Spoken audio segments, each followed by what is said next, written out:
Задумывались ли вы когда-то, какую роль в нашем здоровье играют шрамы и послеоперационные швы?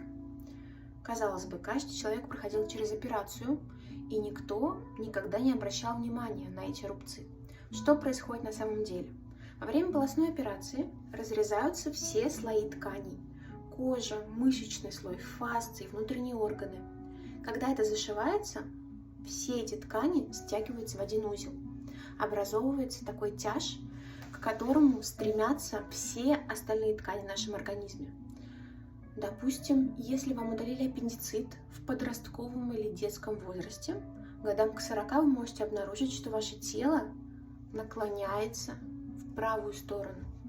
А причина как раз в шве, потому что прорабатывать их нужно своевременно, растягивать и расслаблять, снимать те залипания тканей, которые образовались. Это имеет огромное значение в вашем здоровье.